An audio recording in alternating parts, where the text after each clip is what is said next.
In this case, the back silencer is broken at the joint with the center section. Ordinarily that would mean that you replace both sections.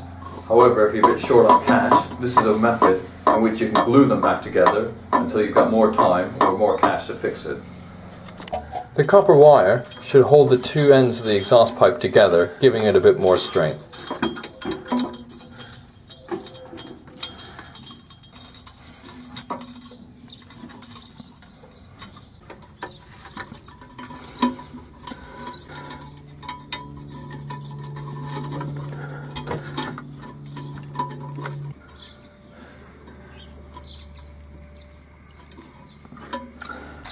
We're going to use some exhaust pipe repair aluminum foil, which is just like regular aluminum foil for the household, except it's sticky on one side.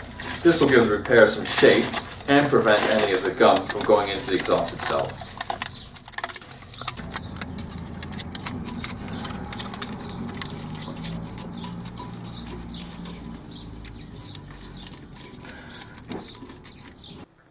This is the exhaust pipe repair gum that we're going to apply to the exhaust pipe. This takes about 24 hours to completely harden.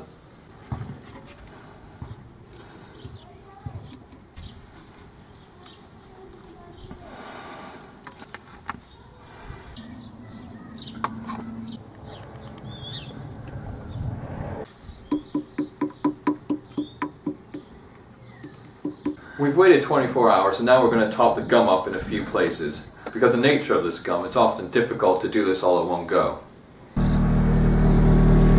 This is obviously not an ideal solution, however, it's a lot cheaper than buying a full new